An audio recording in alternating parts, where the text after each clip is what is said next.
Well, the microscope went on and became slightly more complicated. And this is the microscope which is on display upstairs and which I described in my book. This is the microscope made by Robert Banks and his son in Fleet Street for Robert Brown. As in the case of the cuff microscope, it lives disassembled in a little lined box. It is removed from the box, the body tube screws into the lid of the box, then the stage and the mirror are subsequently added to it.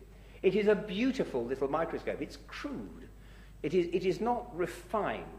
When I saw it here many years ago, it had been roughly assembled upside down with the stage in the place where the eyepiece should have gone. But it's a delicious little microscope to use and does give you quite remarkably good views, as I shall show you in just a little moment. This microscope, of course, was lost after Brown's death, and it was Miss Silver who returned it to the Society, having bought it in a junk sale and recognizing its provenance, and she gave it back to us in 1932, whereupon the officers examined it and said, well, it cannot be the microscope with which he observed Brownian motion or the nucleus, because it's such a crude little thing, it's little more than a crude dissecting microscope. Well, how wrong they were, ladies and gentlemen. This, you see, is much the same as the cuff microscope. This is the descendant of the cuff microscope. But it is, by any standards, a very delicate and pretty little thing, and you can see the original on display upstairs. Now, if we have a look at this microscope, we can see that it had a number of cousins. This is the microscope that was owned by Bentham. Bentham is over here, ladies and gentlemen. Another of these microscopes was made by Banks for Hooker. Robert Brown is the penultimate picture at the back of the hall, and next to him is Bennett, who was Brown's executor when Brown died, and Bennett was responsible for giving these microscopes away to people who'd been friends of Robert Brown in his life. But this is another Banks microscope for Jeremy Bentham, and here is the typical kind of flower that he would have examined. That's where the objective lens is. This microscope, which is at Kew and was shown to me by Gren Lucas, to whom I'm eternally grateful for it, it has a substage condenser lens, which of course further focuses the light on the specimen stage. But again, it fits into a polished mahogany small cigar box and is eminently usable and eminently portable. Take it to bits, and this is what you see. There is the body tube. You see how similar this is to the cuff microscope. It's just more complicated. There is the body tube, the mirror.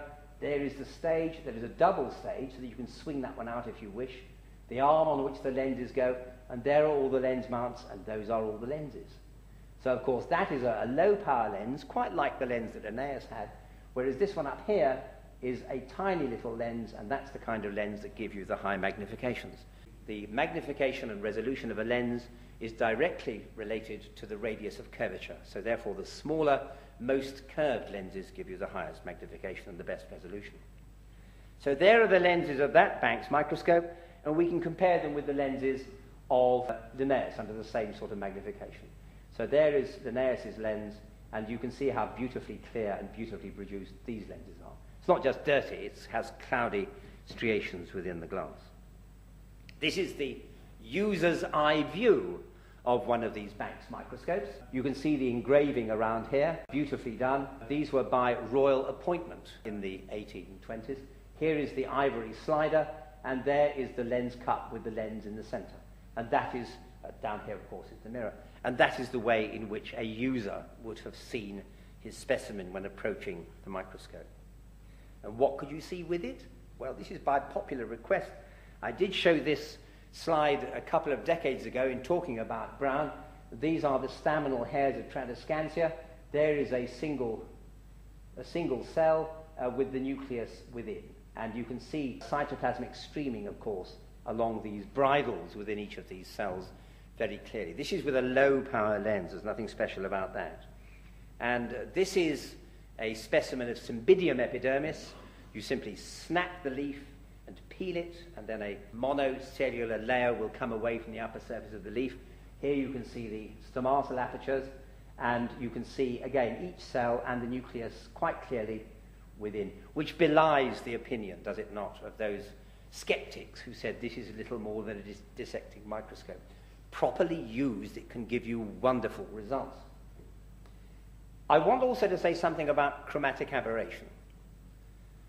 Because the wavelengths of light are refracted to a different extent, the longer wavelengths, like red, being refracted less than the shorter wavelengths, like violet, then all colours do not come to the same plane of focus.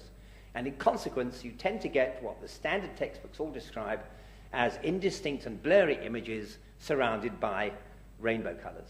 Well, in fact, chromatic aberration was never a serious problem for the observer using a single-lensed microscope. A compound microscope, yes, because, as I said earlier, the train of lenses serves to magnify the aberrations at least as much as they magnify the specimen. So here, yes, you can see chromatic aberration. There are sort of yellowish colours down there. You can see there's a yellowish fringe along the side, can't you? You can see slight traces of rainbow colours as you look around that specimen.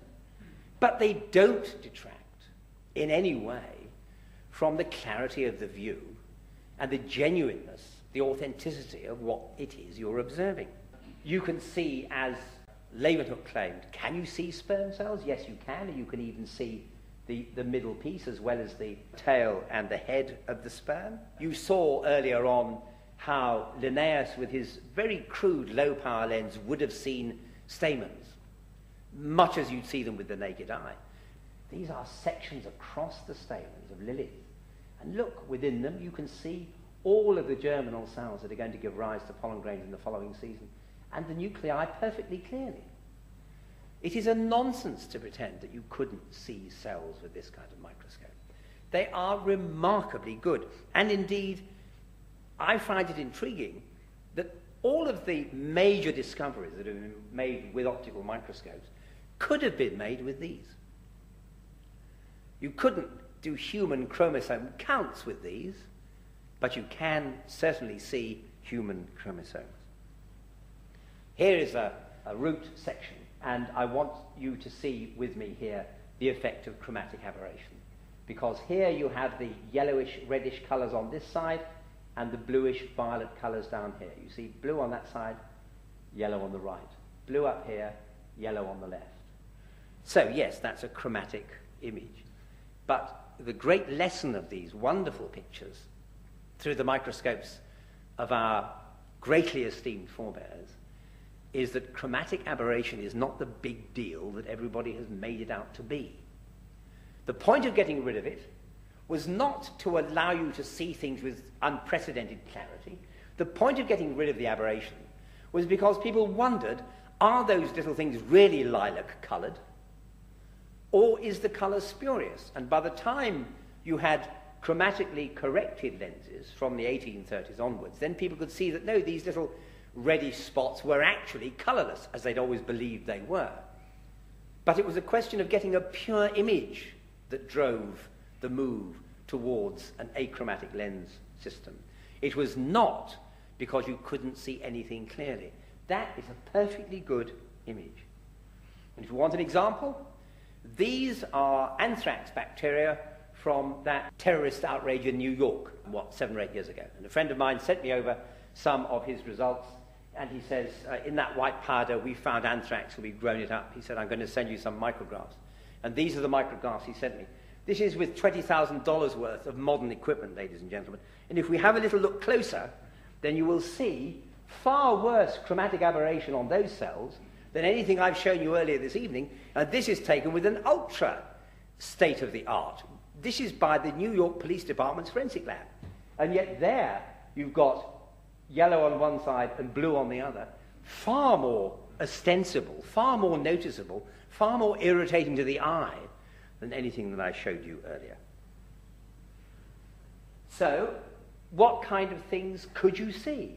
Well, these are single-lensed images. Puccinia growing on wheat stem. Leeuwenhoek drew this fungus. You can see the chromatism, but it doesn't interfere with what is the essential view. Lycopodium spores. Look at the sculpturing on the surface. You can see the tripartite marking from tetrahedra of spores. But look at the wonderful surface detail. Here's a section of osmundra. I put it in only because I cut that as a kid. It's quite a good section, really. but you can see all of the details within the middle lamellae of these xylem vessels, and that is with a single lens microscope.